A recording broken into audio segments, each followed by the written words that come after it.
Warahmatullahi wabarakatuh. Waalaikumsalam warahmatullahi wabarakatuh. Pertama-tama saya ucapkan terima kasih atas kehadirannya rekan-rekan guru sejawat saya di SMK Negeri 1 Banyudono. Yang saya hormati Ibu Murni sebagai Wakil Kepala Sekolah SMK Negeri 1 Banyudono. Yang saya hormati teman-teman saya di SMK Negeri 1 Banyudono, Bapak Ibu Guru, teman sejawat saya. Pada pagi hari ini saya dan Bu Isna akan melakukan diseminasi aksi nyata tentang budaya positif. Sebelum memulai kegiatan pada siang hari ini, marilah kita berdoa menurut agama dan kepercayaan masing-masing. Berdoa dipersilahkan.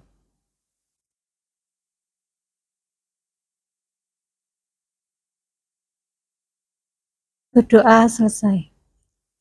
Untuk acara pertama akan dibuka dengan sambutan dari Ibu Wakil Kepala Sekolah SMK Negeri 1 Banyudono, yaitu Ibu Murni.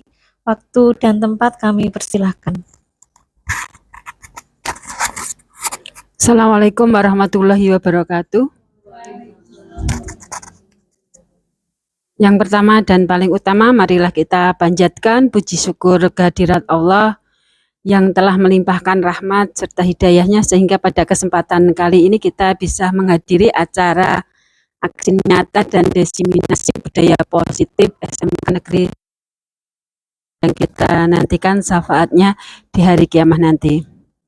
Ya, saya ucapkan selamat kepada Mbak Nita dan Bu Isna yang sudah menjadi calon guru penggerak. Semoga pendidikan calon penggerak ini bisa dilaksanakan sampai akhir, berjalan lancar, tidak ada halangan. Juga insya Allah ilmu-ilmu yang didapat di CGB ini banyak sekali manfaatnya, baik bagi ibu-ibu calon CGB maupun bagi siswa, juga untuk sekolah. Nah, pada kesempatan ini kita bersama akan menerima atau mendengarkan aksi nyata dari beliau-beliau ini tentang budaya positif. Nanti dari Bapak Ibu guru yang lain silahkan menanggapi. Kalau ada manfaatnya bisa kita gunakan untuk siswa-siswi kita. Untuk kegiatan kali ini marilah kita buka bersama-sama dengan ucapan basmalah. Bismillahirrahmanirrahim. Ya, sukses selalu buat kita semua. Assalamualaikum warahmatullahi wabarakatuh.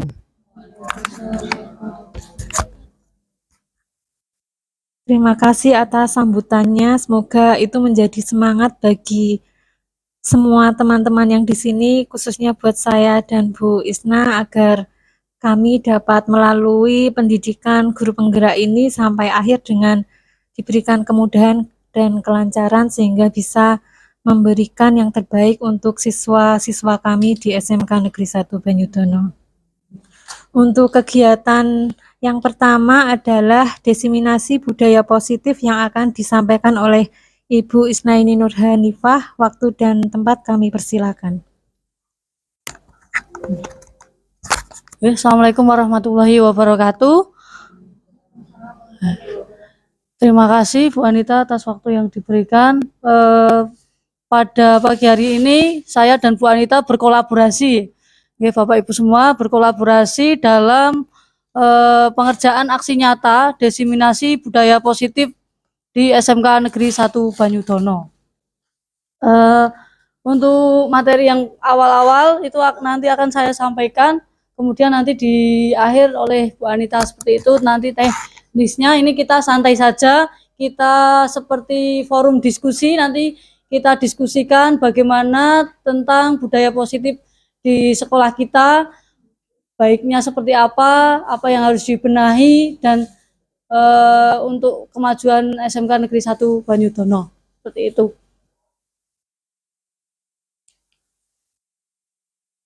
Ini kita kemudian ya salam guru penggerak biasanya seperti itu. Salam. Kalau kemarin tanggal 14 salamnya salam pramuka, hari ini tanggal 15 dengan saya dan Bu Anita salamnya salam guru penggerak.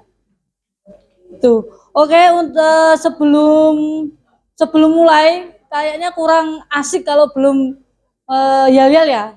Belum yel-yel kita. Seperti biasa, mari kita yel-yelkan dulu. Ya. Oke, kita yel-yel. SMK? Bisa. SMK? Hebat. SMK? Bisa. Hebat. SMK Negeri 1 Banyudono berkarakter, kompeten, cerdas, mandiri. Oke, tepuk tangan buat kita semuanya. Sebagai penyemangat pasti kita yel-yel itu karena itu menjadi salah satu visi dari SMK Negeri 1 Banyudono dan semoga itu semua bisa terwujud seperti itu nggih. Oke, untuk memulainya yuk kita senyum dulu selama 30 detik. Kita saling berhadapan satu pasang. Silakan bersama. Iya, Pak Yunus. Oke. Oke. Silakan Bu Marga dengan Bu Verina. Iya. Berhadapan sebentar. Oke. Halo. Oke. Baik, kita berhadapan berpasang-pasangan seperti itu. Kemudian kita 30 detik ya. Monggo Bu Anita bisa di timer Bu Anita ya. 30 detik. Berhadapan ya, berhadapan. Dilihat. Oke. Oke. Sudah bisa dimulai nggih? Oke, 1 2 3. Mari kita senyum selama 30 detik. Kita lihat pasangan kita.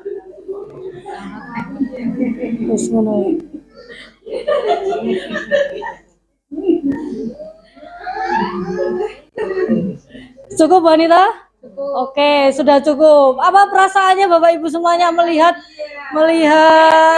happy, semangat. Oke. Dengan kita melakukan senyum selama 30 detik, otomatis kita auranya mesti jadi senyum, jadi semangat. Kalau temennya mesti dilihat apanya tadi yang dilihat, mulutnya, matanya, hidungnya, ya. Senyumnya kita pasti beda. Makanya di budaya positif itu juga ada senyum, salam, dan sapa yang akan kita pasti lakukan ketika kita menyapa anak didik ataupun tamu yang ada di sini gitu ya. Senyum, salam, dan sapa yang itu kita terapkan pada anak didik kita supaya menerapkan itu. Senyum, salam, dan sapa. Oke.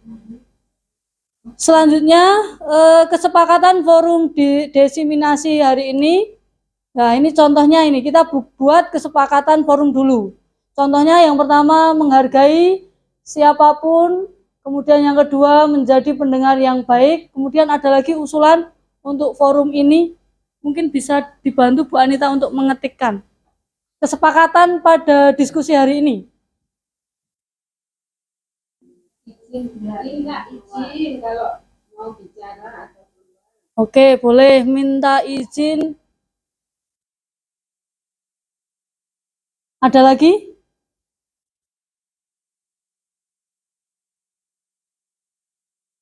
Minta izin jika keluar diskusi, keluar dari forum diskusi.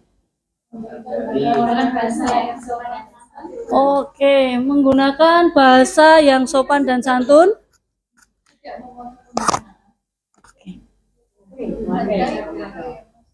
Ada lagi, Bu? Mengacungkan jari jika ingin bertanya atau memberikan pendapat. Mengacungkan jari. Mengangkat tangan maksudnya. Mengangkat tangan.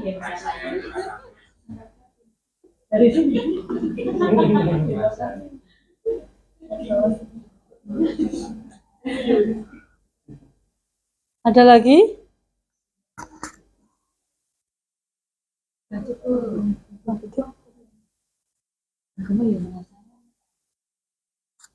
Oke, bisa di kesepakatan forum diskusi pada pagi hari ini yang pertama tadi menghargai siapapun yang menghargai siapapun, kemudian yang kedua menjadi pendengar yang baik. Selanjutnya minta izin jika keluar ruangan, menggunakan bahasa yang sopan, mengangkat tangan jika ingin menyampaikan pendapat. Bisa disepakati Bapak Ibu semuanya? Oke, jika ini disepakati maka nanti kita harus mempraktekannya. Maksudnya jika bertanya acungkan tangan, kemudian kita harus bisa menghargai setiap pendapat kita saat diskusi nanti, dan lain sebagainya itu tadi. Kemudian lanjut. Oke, Assalamualaikum tadi sudah.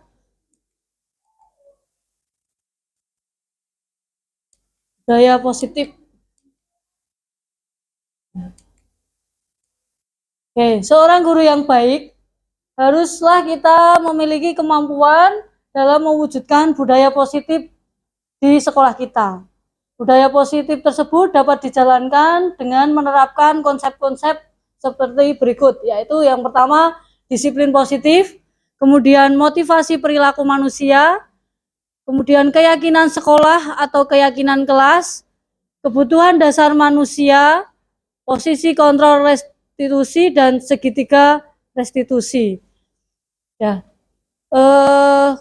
dalam hal ini sebelumnya Bu Anita sebelumnya. Oke, kita memang harus menerapkan budaya positif di sekolah. Kenapa? Seperti yang biasanya disampaikan oleh Bapak Kepala Sekolah bahwa sekolah ini adalah sawah dan ladangnya kita semuanya. Maksudnya apa? Kalau sawah dan ladangnya itu petani mengerjakannya itu di sawah dan ladang, mereka menanam, memupuk, kemudian mengambil yang menghalangi pertumbuhannya padi dan lain sebagainya. Nah, yang kita lakukan apa? Yang kita lakukan adalah sebagai guru atau pendidik adalah hampir sama dengan petani yang mendidik. Kita harus merawat bagaimana anak didik kita bisa tumbuh dan berkembang sesuai dengan tujuannya, tujuan pendidikan. Apa itu tujuan pendidikan? Untuk mewujudkan atau mendapatkan keselamatan dan kebahagiaan yang setinggi-tingginya oleh siswa tersebut. Tugasnya berat nggih Bapak Ibu. Kita harus bisa menyampaikan kompetensi yang harus mereka punya, kemudian kita harus yang utamanya adalah menerapkan karakter pada diri mereka sehingga mereka nanti bisa selamat ketika nanti dia hidup di masyarakat seperti itu.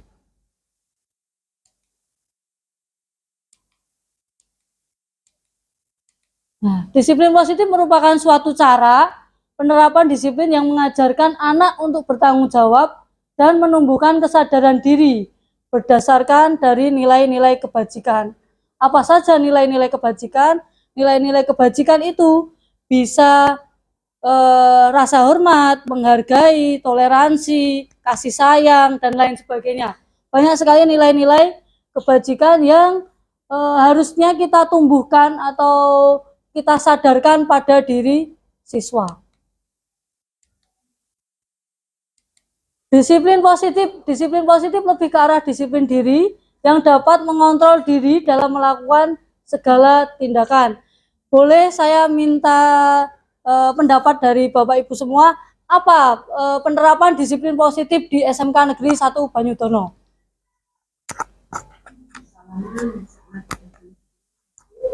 Apa Bu? Bersalaman saat kita datang sekolah, kemudian kedisiplinan untuk melaksanakan sholat di sekolah saat sholat duhur. Ya. Itu tadi adalah salah satu contoh, ya sebenarnya disiplin positif di SMK Negeri 1 Banyudono banyak. Salah satunya tadi adalah bersalaman ketika hadir di sekolah pada pagi hari ini seperti foto yang tadi. Kemudian yang mana tadi Bu? Salah di awal.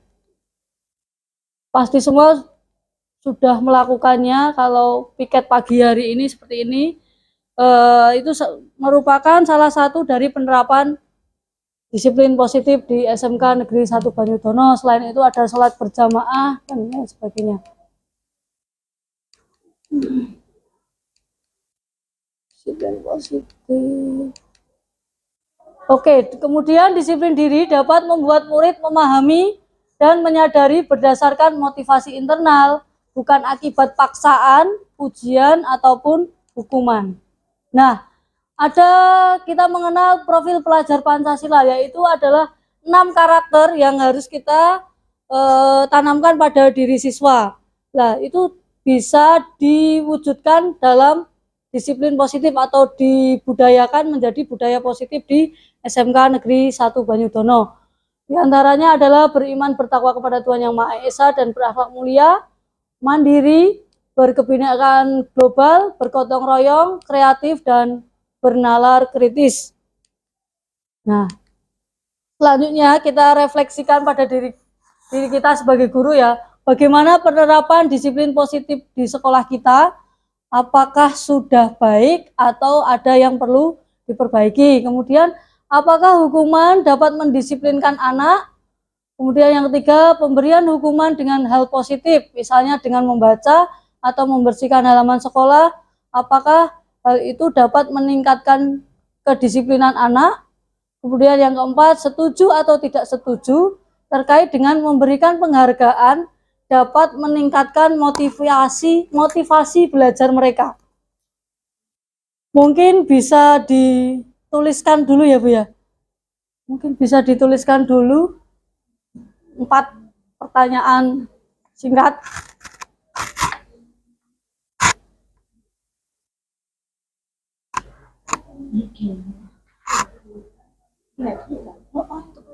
Dibagikan loh, Bu. Ya.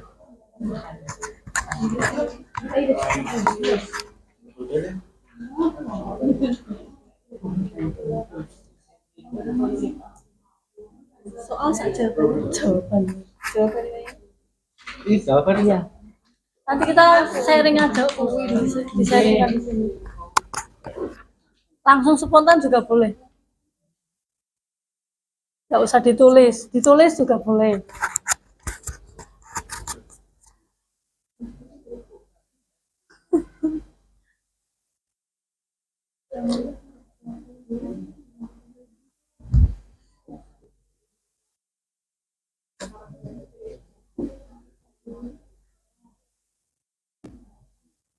Oke, mungkin Bu Tuning bisa mengutarakan apa pendapatnya tentang bagaimana penerapan disiplin positif di sekolah kita.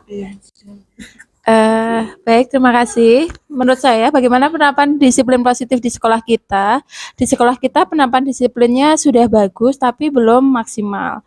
Seperti mungkin kayak tata tertib atau keseragaman, karena mungkin dikarenakan dari seluruh guru itu belum satu komando. Jadi misalnya ada yang guru ini tertib banget, siswanya diterapkan. Ada yang terserahlah seperti itu.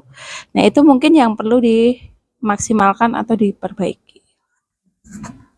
Ada lagi mungkin apa sama dengan pendapatnya Bu Tuning? Ada yang berbeda Bapak Ibu? Tidak ada nggih? Oke, kemungkinan jawabannya sama. Penerapan disiplin di disiplin positif di SMK Negeri 1 Banyudono sebenarnya sudah baik, namun kurang apa Bu Tuning tadi? Kurang maksimal karena tidak ada keseragaman. Lah memang dalam penerapan budaya disiplin positif di sekolah itu memang harus ada kolaborasi dari seluruh pihak, seluruh warga sekolah. Nah, dengan kolaborasi itu sehingga nanti membentuk suatu keseragaman dan keseragaman itu nanti yang harus dilaksanakan oleh seluruh warga sekolah sehingga nanti terbentuk suatu budaya seperti itu. Harus memang ada kolaborasi dari seluruh pihak, nggak bisa salah satu guru seperti ini, yang lain seperti itu, karena menyangkut seluruh warga sekolah seperti itu. Perlu adanya kolaborasi. Penerapan disiplin positif. Kemudian ada lagi yang berpendapat tentang kaitannya penerapan disiplin positif di sekolah kita. Nah, selain kolaborasi itu juga perlu konsistensi. Betul nggak Bapak Ibu?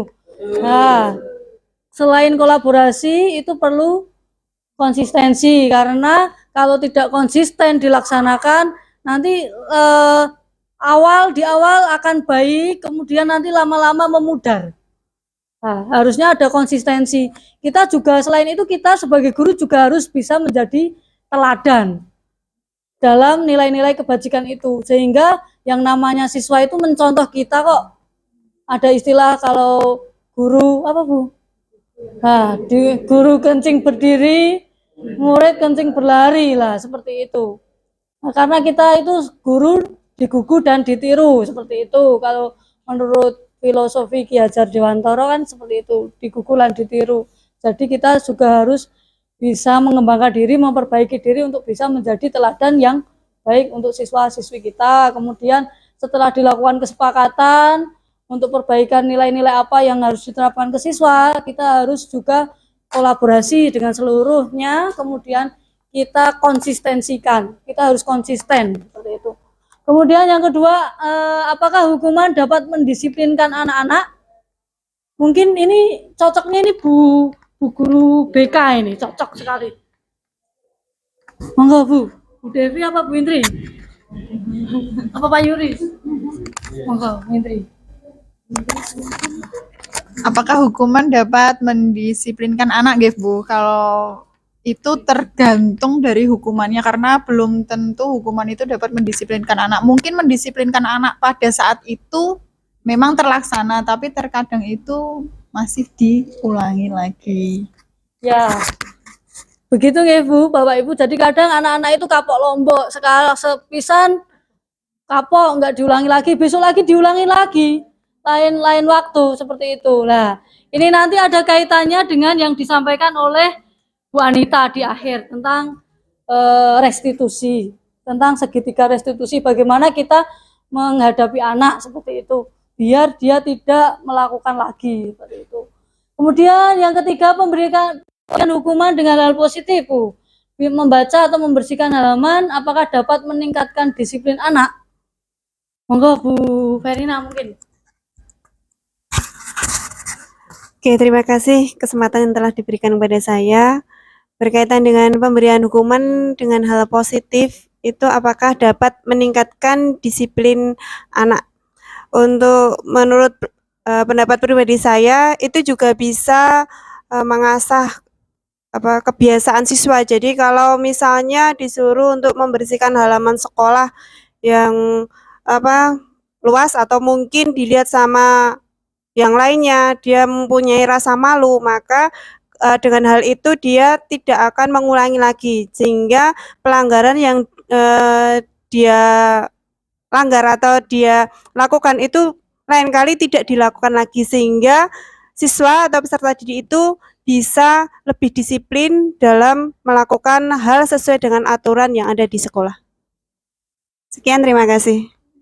Intinya berarti dapat meningkatkan disiplin pada anak, Bu. Oke, bisa menjadi salah satunya gitu ya. Kemudian yang keempat, setuju atau tidak setuju kah terkait dengan memberikan penghargaan dapat meningkatkan motivasi belajar? Apakah dengan kita memberikan penghargaan, reward seperti itu dapat meningkatkan motivasi belajar dari anak didik kita? Ya, setuju ya Bapak Ibu semuanya.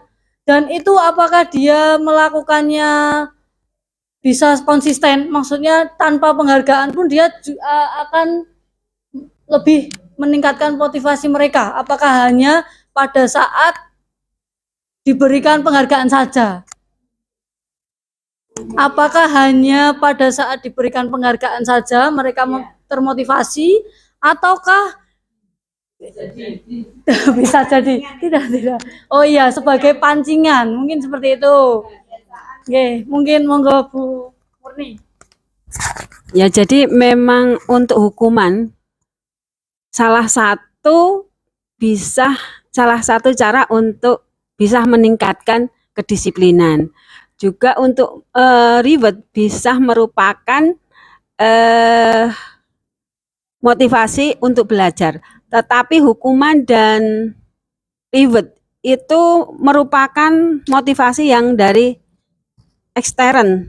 Nah, yang paling bagus itu bagaimana kita menumbuhkan budaya positif sehingga mereka itu sadar melakukan suatu tindakan bukan karena ribet tapi atas kebutuhan sendiri, juga atas kesadaran sendiri, juga menghentikan suatu tindakan yang negatif itu bukan karena dari luar tapi sebaiknya dari dalam. Jadi bagaimana menyadarkan siswa yang berbuat salah itu biar tahu kesalahannya, biar tahu cara memperbaikinya, dan terus konsisten melakukan perbaikan, bukan hanya saat ada pengawas atau saat ada guru. Demikian juga untuk reward, bagaimana menyadarkan siswa itu kepentingannya sendiri untuk berbuat baik, tidak hanya berbuat baik karena ada rewardnya. Jadi kalau nggak ada rewardnya nggak mau baik. Jadi itu tugas kita bagaimana akan memperbaiki dari kesadaran diri mereka sendiri. Terima kasih.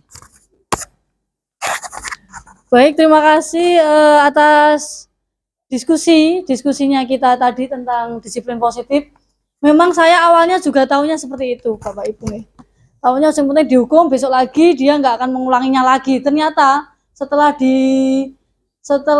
dipraktekkan, besok anak seperti ini, besok dihukum seperti ini, besok lagi diulangi lagi. Seperti itu kan, gitu. Nah, itu masuk pada motivasi perilaku manusia. Motivasi perilaku manusia. Nah, di sini ada 3 motivasi perilaku manusia. Yang pertama untuk menghindari ketidaknyamanan atau hukuman tadi. Yang kedua untuk mendapatkan imbalan atau penghargaan dari orang lain, dari kita sebagai guru misalnya. Kemudian yang ketiga untuk menjadi orang yang mereka inginkan dan menghargai diri sendiri dengan nilai-nilai yang mereka percayai. Nah, di sini seperti tadi, apakah memberikan hukuman dan penghargaan atau imbalan atau reward itu dapat meningkatkan motivasi belajar seperti itu ya? Apakah dengan siswa tidak tertib kemudian dihukum, dia besok lagi tidak akan mengulanginya lagi? Lah, itu kita lihat dulu dari motivasi perilaku manusia ini. Nah, 3 motivasi perilaku manusia ini dibedakan menjadi 2. Tadi seperti yang dijawab atau dijelaskan oleh Bu Murni dalam diskusi tadi, bahwa tergantung dari motivasinya apa dulu. Kalau hanya penghargaan ataupun hukuman atau dia menghindari ketidaknyamanan, itu merupakan motivasi ekstrinsik atau eksternal. Kalau tadi Bu Murni eksternal. Kemudian motivasi intrinsiknya apa? Motivasi intrinsiknya itu untuk menjadi orang yang mereka inginkan dan menghargai dirinya sendiri dengan nilai-nilai yang mereka percayai. Ya, yang difokuskan atau yang diharapkan itu yang mana Bapak Ibu? Apakah anak itu? Nah, yang diharapkan adalah yang nomor 3 ini. Mereka bisa sadar sendiri atau melakukan itu, motivasinya adalah untuk menghargai dirinya sendiri sehingga dia dapat menerapkan nilai-nilai yang mereka percayai. Jadi walaupun dikasih hukuman berapapun, dia mesti akan menghindari itu. Dia tertib hanya saat untuk menghindari ketidaknyamanan. Dia akan tertib takut untuk dipanggil BK. Dia akan tertib karena hal-hal tertentu. Dia akan tertib, dia akan motivasi belajar dan lain sebagainya hanya untuk penghargaan. Saya nggak ada dapat poin dan lain sebagainya. Itu. Nah, yang diharapkan adalah motivasi intrinsiknya. Bagaimana kita membangun dari dalam dirinya. Seperti itu. Nah, motivasi perilaku manusia ini yang tujuannya adalah motivasi internal, yaitu untuk menjadi orang yang mereka inginkan dan mereka hargai, yang menghargai diri sendiri dengan nilai-nilai yang mereka percayai.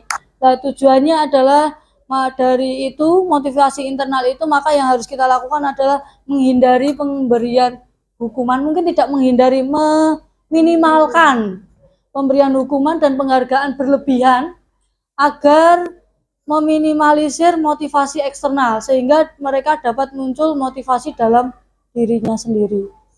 Kita bisa menyadarkan lah, itu yang susah itu menyadarkan siswanya itu loh. Menyadarkan siswa akan suatu nilai kedisiplinan, nilai rasa menghargai, menghormati, dan lain sebagainya. Nah, selanjutnya adalah tentang keyakinan sekolah atau keyakinan kelas.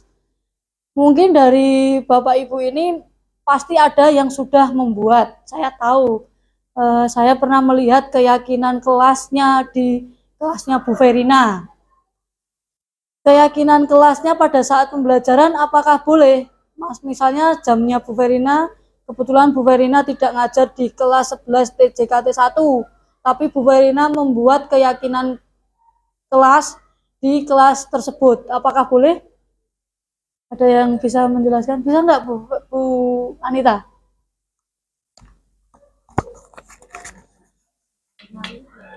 Menurut saya keyakinan kelas bisa dilakukan oleh semua guru, tidak hanya walinya saja, karena setiap guru yang masuk itu pasti mempunyai peraturan dan keyakinan tersendiri seperti itu. Jadi guru produktif dan guru yang adaptif pun mereka cara pembelajarannya pun berbeda. Jadi perlu untuk semua guru menerapkan yang namanya keyakinan kelas seperti itu. Ya, betul sekali ya Bapak Ibu semuanya bahwa keyakinan kelas bisa dibuat oleh wali boleh, guru mapel boleh, dan keyakinan itu bisa menjadi suatu keyakinan sekolah. Jadi pada khususnya keyakinan kelas itu, karena keyakinan kelas di setiap kelas itu mesti berbeda, karena situasi atau kondisi kelasnya itu mesti berbeda. Ada satu kelas yang kondisinya itu mereka saling ejek-ejekan, lah itu berarti rasa menghargai dan menghormatinya yang perlu ditekankan. Ada lagi kelas lain berbeda lagi permasalahan atau kondisi di masing-masing kelas. Jadi keyakinan kelas itu nanti berbeda-beda boleh. Nah, keyakinan kelas itu guru berperan dalam mewujudkan terbentuknya keyakinan sekolah atau keyakinan kelas dengan adanya kesepakatan antara guru dan murid. Kemudian keyakinan sekolah atau keyakinan kelas itu berupa pernyataan-pernyataan universal yang mudah diingat dan dipahami dan harus diterapkan di lingkungan sekolah. Nah, contohnya seperti ini. Saya sudah buat keyakinan kelas di 11 TJKT 1.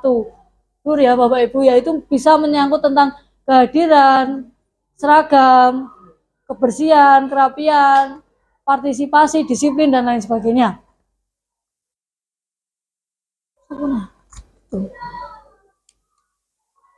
Oke, speaking nanti bisa di wanita.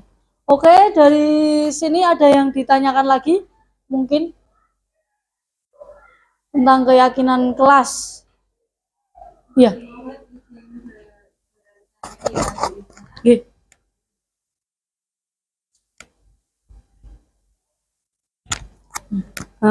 Apakah dengan pembuatan keyakinan kelas itu dirasa sudah cukup dan tidak perlu ada lagi yang namanya konsekuensi? Begitu, terima kasih. Pertanyaannya adalah apakah dengan pembuatan keyakinan kelas itu sudah cukup, tidak perlu lagi diberikan konsekuensi. Untuk keyakinan kelas yang sudah dibuat itu kan nanti kita menyadarkan mereka tentang misal anak membuat kesalahan seperti itu ya, mereka nanti kita ajak untuk apa Bu ya, kita ajak untuk berdiskusi kenapa melakukan seperti itu, tujuannya apa, kemudian bisa sharing tentang dari itu dia dari yang di kesalahannya itu kita kembalikan di keyakinan kelas itu melanggar atau tidak sesuai dengan keyakinan kelas yang mana seperti itu. Seperti itu kemudian dia mencari solusinya. Misal bertengkar gitu ya, gampangannya bertengkar. Lah itu nanti kita tanya dulu, kamu alasannya seperti itu kenapa? Seperti ini kan nanti siswa kan mesti menjawab. Kemudian nanti setelah itu kita berdiskusi dengannya, kemudian dia mendapatkan solusinya sendiri untuk permasalahan itu yang tidak sesuai dengan keyakinan kelas yang mana, misal tidak menghargai karena tadi bertengkar seperti itu. Kemudian harusnya seperti apa? Minta maaf, berjanji tidak mengulangi dan lain sebagainya. Lah, untuk konsistensi konsekuensi itu tetap perlu ada Bapak Ibu ya. Karena itu sebagai penguat atau sebagai wujud tanggung jawab dari siswa tersebut. konsekuensinya apa itu tetap harus diberikan seperti itu. Ada lagi yang mau bertanya? Oh, nggih. Bu Bertina. Oke, mohon untuk saya kembali ke penerapan budaya positif. Bagaimana apabila penerapan budaya positif itu diremehkan atau tidak didukung oleh guru lain? Bagaimana langkah selanjutnya? Sekian, terima kasih. Oke, mungkin Bu Verina disiplin sekali gitu ya.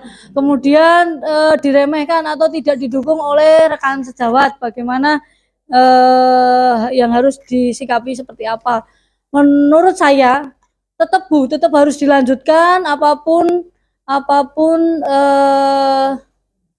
konsekuensinya, apapun itu harus tetap dilaksanakan kedisiplinan itu. Kemudian jika diremehkan nanti orangnya itu kita harus membuktikan ke orang tersebut bahwa dengan cara seperti itu akan dapat merubah atau memberikan nilai positif kepada siswa seperti itu.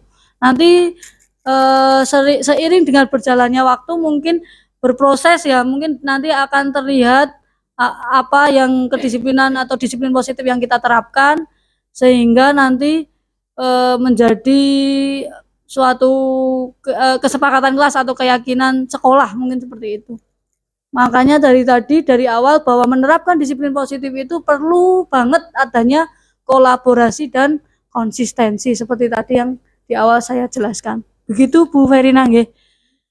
Ada lagi mungkin? Tidak ada, cukup. Oke, kalau cukup mungkin bisa dilanjutkan oleh Bu Anita.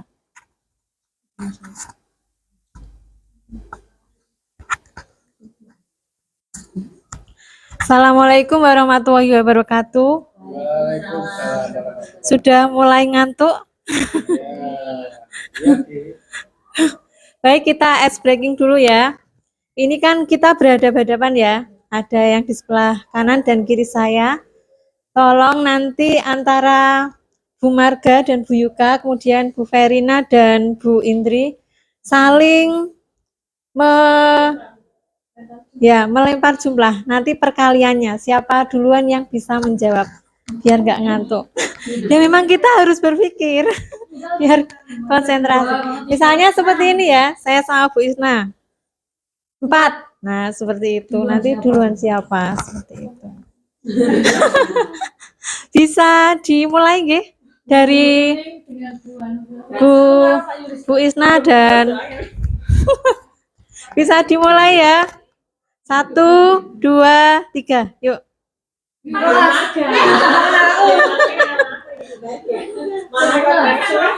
Ulangi, 1, 2, 3. 12.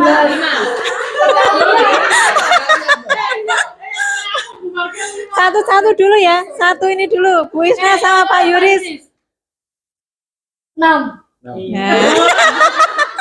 Bu Marga dan Bu Yuka.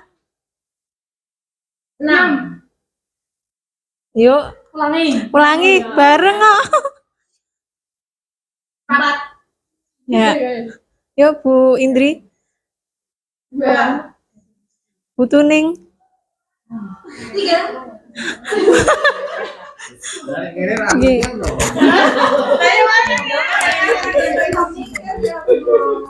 Udah? Kalau tebak-tebakan ini semoga semua bisa ya. Cluenya 1 minggu 7 hari. 1 tambah 3, 4. 3 tambah 4, 7. 4 tambah 5 berapa? Pinter. Lagi. 7 tambah 6 berapa? 7 tambah 6, 6. Pinter. Lagi. Mungkin bisa dijelaskan kenapa bisa menjawab seperti itu. Oke. Cluenya kan 1 minggu ada 7 hari. Berarti nanti untuk penjumlahannya kalau melebihi angka 7 yaitu hasilnya. Kembali ke 1 lagi. Sudah jelaskan? Tak tes, Mas Yuris. 4 tambah 5 berapa? 4 tambah 5? 2. Sudah paham ya klunya ya? 1 minggu 7 hari.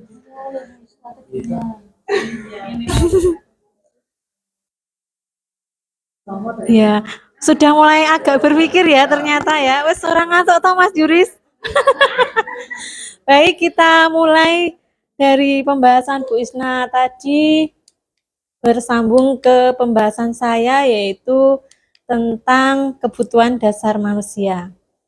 Apa itu kebutuhan dasar manusia? Yaitu semua kebutuhan yang harus dipenuhi oleh manusia. Apabila satu kebutuhan tidak terpenuhi, maka akan terjadi suatu permasalahan yang mungkin akan dilanggar oleh seseorang. Seperti halnya ketika seorang murid melakukan suatu perbuatan yang bertentangan dengan nilai-nilai kebajikan atau melanggar peraturan, hal itu sebenarnya dikarenakan karena gagal memenuhi kebutuhan dasar mereka. Nah, kebutuhan dasar manusia itu ada 5, yaitu bertahan hidup, kasih sayang dan rasa diterima, penguasaan, kebebasan, dan kesenangan. Nah, ini ada contoh studi kasus, yaitu Ibu Yulaika, guru wali kelas 10 LK1 sedang bingung menghadapi ulah salah satu murid di kelasnya, yaitu Tommy. Beberapa anak telah mengeluhkan Tommy yang seringkali meminta bekal makan siang mereka dengan paksa. Jika Anda sebagai Ibu Zulaika, apa yang akan Anda lakukan?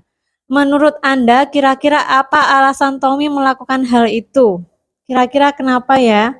Kenapa Tommy mengganggu dan membuat gaduh di kelas? Hanya karena bekal makanan. Kalau dikaitkan dengan kebutuhan dasar manusia tadi. Kemungkinan pertama, alasan pertama, karena ia lapar dan orang tuanya tidak membawakan dia bekal makan siang. Maka di sini kebutuhan bertahan hiduplah yang berusaha dipenuhi oleh Tommy. Karena dia tidak bisa konsentrasi mungkin karena dia lapar. Jadi di sini dia mencoba memenuhi kebutuhan bertahan hidupnya. Kemudian kalau alasan kedua, karena dia merasa senang dengan temannya, jadi dia ingin menjadi pusat perhatian dari temannya. Mungkin dia merasa di rumah dia tidak diperhatikan orang tua, jadi dia sengaja membuat kegaduhan di kelas agar diperhatikan oleh teman-temannya. Di sini hal yang ingin dipenuhi oleh Tommy yaitu rasa kasih sayang dan ingin diterima. Mungkin karena di rumah dia kurang kasih sayang, jadi di sekolah dia caper seperti itu ya. Jadi dia sengaja membuat kegaduhan di kelas.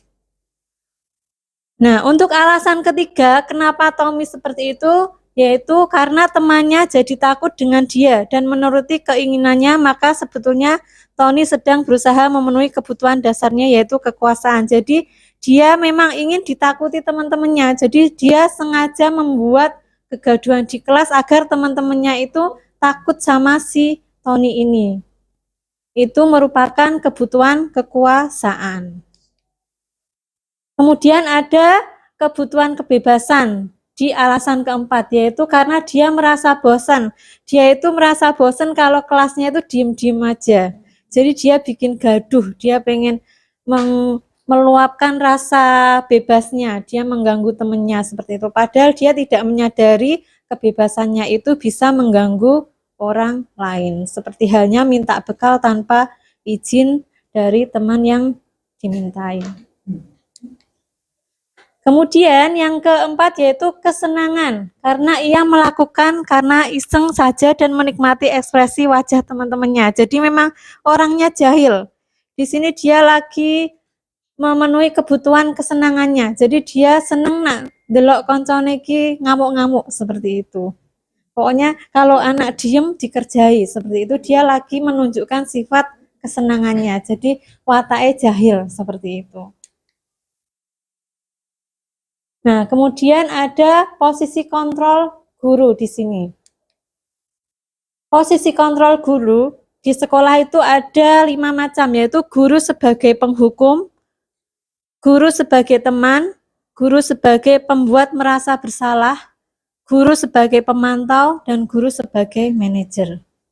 Guru sebagai penghukum biasanya dia itu tidak menerima semua alasan dari siswanya. Entah dia misalnya anak A tidak masuk sekolah karena bannya bocor. Jadi dia tidak bisa sampai di sekolah.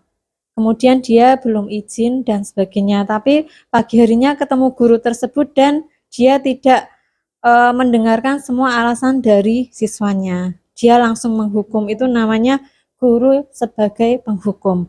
Kemudian guru sebagai teman biasanya ini lebih ke suasana friendly, jadi ditanya.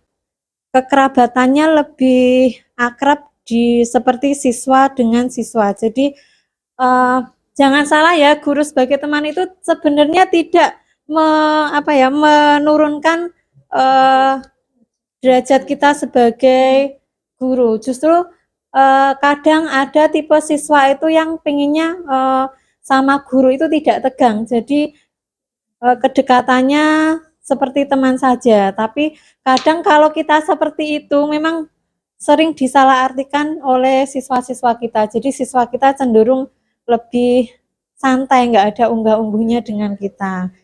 Nah, kemudian guru sebagai pembuat merasa bersalah. Jadi ini gurunya itu seakan-akan membuat dia itu kesalahan kamu, karena kamu tidak seperti ini, tidak seperti ini, jadi itu ya kesalahan kamu. Jadi siswa seakan-akan iya ya, saya salah, kok bisa seperti ini. Jadi siswa merasa rendah diri. Jadi guru yang seperti ini itu kadang malah membuat siswanya minder atau ciut. Nah, kemudian ada guru sebagai pemantau. Nah, ini tipe-tipe guru yang cuma dipantau saja, wes harap koyo ono, tapi tahu-tahu nanti di rapot nilainya langsung merah seperti ini. Nah, guru seperti ini juga mengkhawatirkan.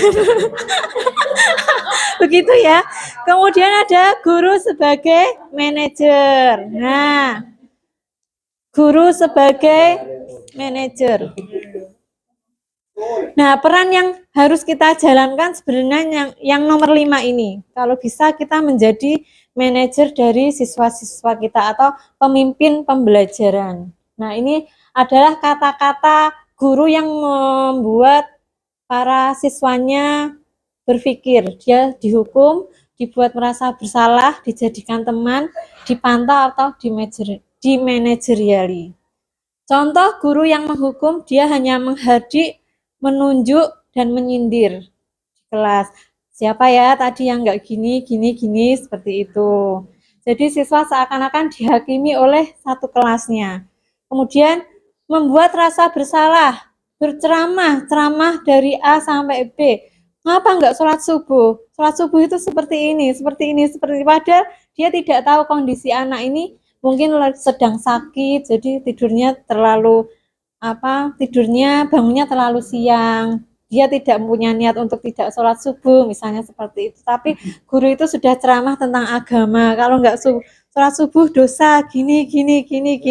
Nah, itu membuat siswa merasa bersalah dalam dirinya. Nah, itu kadang siswanya akan merasa minder, ibu kecewa sama kamu, kok kamu bisa-bisanya seperti ini, kok nggak juara, harusnya kamu juara 1. Nah, seperti itu. Misalnya kita lagi menghadiri atau mendukung anak kita lomba, harusnya kamu itu juara 1, kok bisa nggak juara, gimana? Nah, itu adalah sifat guru yang membuat anak merasa bersalah. Kemudian sifat guru sebagai teman, biasanya dia akan membuat alasan-alasan untuk muridnya. Jadi muridnya misalnya tidak mengerjakan PR, tapi dia tetap masih memberi ruang untuk siswa itu tidak merasa bersalah, masih diwajarkan lah, yo wes rapopo, seperti itu. Jadi siswa akan menggampangkan atau menyepelekan. Kadang sebagai teman itu juga kita harus membatasi sikap kita, jadi jangan terlalu los juga. Kemudian sebagai manajer, nah ini sebagai manajer itu yang harusnya kita lakukan ya, Jadi jangan langsung menghukum atau memberi konsekuensi, tapi kita harus menstabilkan perasaannya dulu. Setelah perasaannya stabil, baru kita validasi kenapa bisa melakukan hal tersebut. Setelah divalidasi, baru kita tanyakan solusi apa yang bisa kita ambil untuk kesalahan kamu. Jadi kita memberi kesempatan anak untuk memilih konsekuensi yang mau dia lakukan. Jadi jangan kita, ayo sekarang kamu harus nyapu semua lapangan seperti itu. Jadi itu namanya menghukum. Tapi manakala, ayo kalau seperti ini besok lagi kamu terlambat mau diapain? Harus apa? Jadi anak yang menentukan konsekuensinya. Jadi suatu saat dia melanggar lagi, kemarin bilangnya apa? Seperti apa? Nah, itu adalah guru sebagai manajer. Nah, di antara kelima posisi kontrol tersebut, sebaiknya seorang guru menggunakan posisi kontrol sebagai manajer. Sebagai manajer, guru dapat berbuat sesuatu bersama murid, mempersilahkan murid, mempertanggungjawabkan, dan mendukung murid agar dapat menemukan solusi. Selain itu, posisi manajer mengacu pada restitusi yang dapat menjadikan murid sebagai manajer bagi dirinya sendiri. Jadi, dia membuat hukuman untuk dirinya sendiri atas kesalahannya, sehingga dapat tercipta identitas positif pada diri siswa. Nah, ini adalah segitiga restitusi. Karena sebagai manajer, hal atau langkah-langkah untuk menangani masalah siswa yang harus kita lakukan yaitu menggunakan segitiga restitusi. Apa itu segitiga restitusi? Segitiga restitusi terdiri dari 3 tahapan. Yang pertama, menstabilitaskan identitas siswa. Yang kedua, validasi tindakan yang salah. Dan yang ketiga, menanyakan keyakinan. Saya boleh ya menampilkan contoh restitusi saya bersama siswa.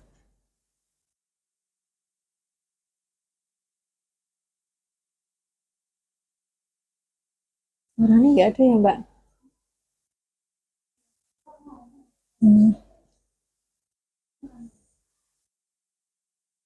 Jadi di langkah restitusi itu yaitu yang pertama menstabilkan identitas, yaitu berdasarkan prinsip bahwa pembuat kesalahan adalah bagian dari proses pembelajaran yang nantinya akan menggeser identitas gagal ke arah identitas yang sukses.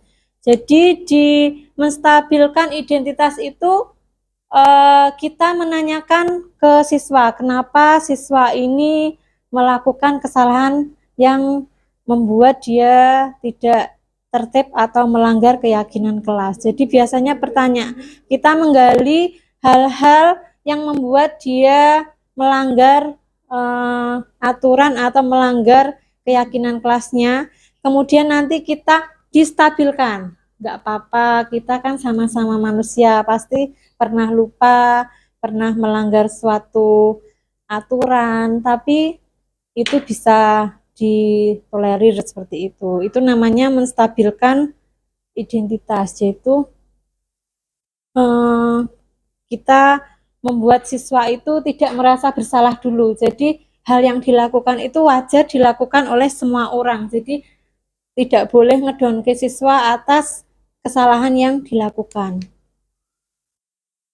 Kemudian validasi tindakan yang salah. Kita menanyakan, kira-kira kalau kesalahanmu seperti itu, kamu itu melanggar apa? Misalnya di kelas, Bu Devi manggil si A dan si B karena bertengkar.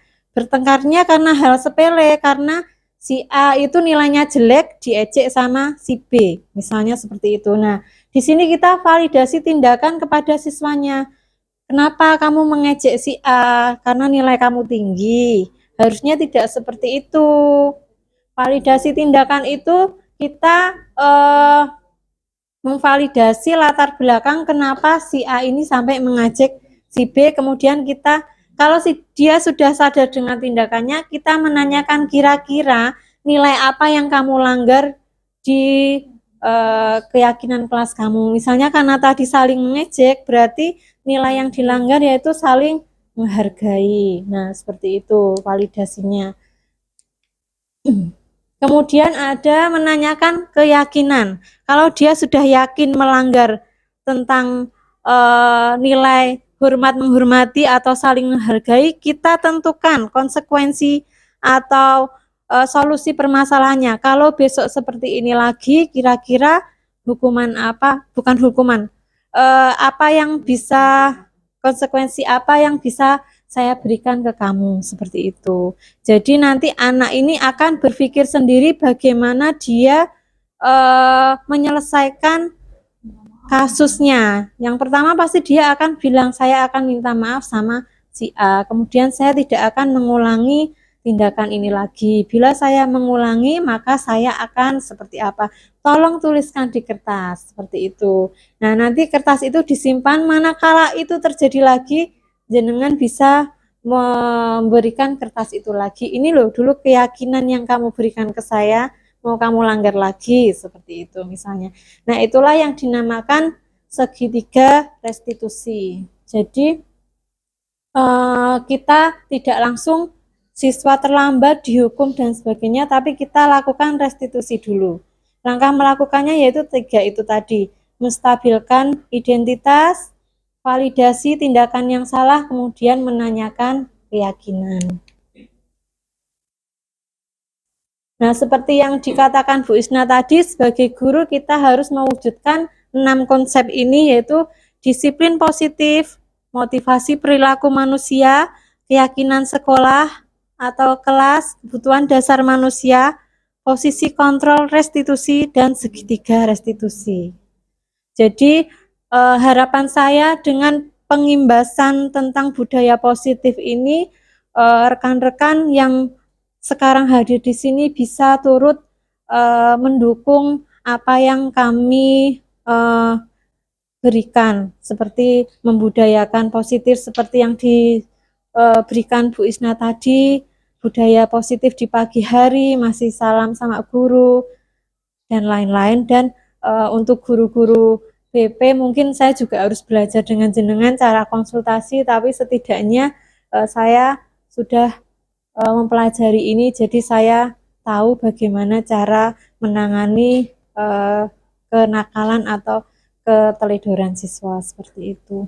Mungkin dari sini ada yang ingin ditanyakan, monggo.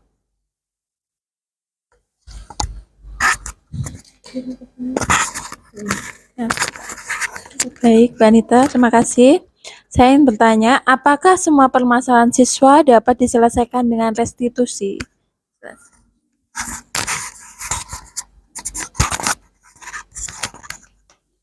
Untuk di lingkup sekolah, restitusi itu bisa dijalankan di semua lini ya Bu. Dari guru bisa, dari wali kelas bisa, apalagi dari guru BP. Tapi setiap masalah belum tentu juga bisa diselesaikan hanya dengan restitusi. Jadi ada tindak lanjutnya. Tapi awalan untuk kita menyelidiki suatu permasalahan siswa, kita bisa menggunakan jalur restitusi terlebih dahulu. Kemudian bila masalahnya berat, bisa dinaikkan ke hukuman atau konsekuensi, seperti itu. Mungkin dari guru yang lain, guru BP bisa menambahi langkah apa lagi yang bisa dilakukan?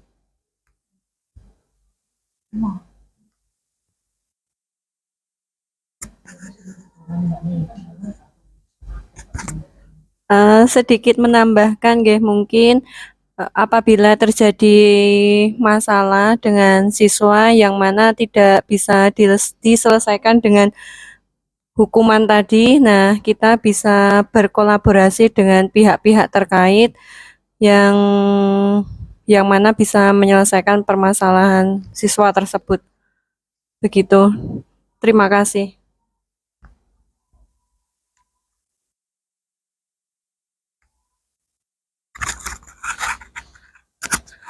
Ini begitu ya dari rekan guru BP mungkin yang lebih paham cara mengatasi tentang hukuman dan tentang konsekuensi bagi siswa, dan biasanya memang jenengan-jenengan yang sudah berkolaborasi dengan wali dan orang tua untuk menyelesaikan masalah-masalah yang kategorinya lebih berat seperti itu.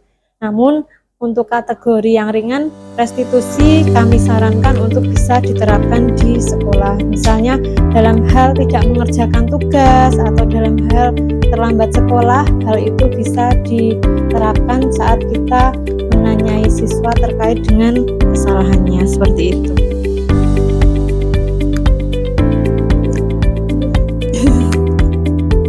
Nah, sekian pengimbasan materi budaya positif dari kami.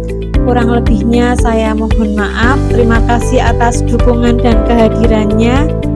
Assalamualaikum warahmatullahi wabarakatuh.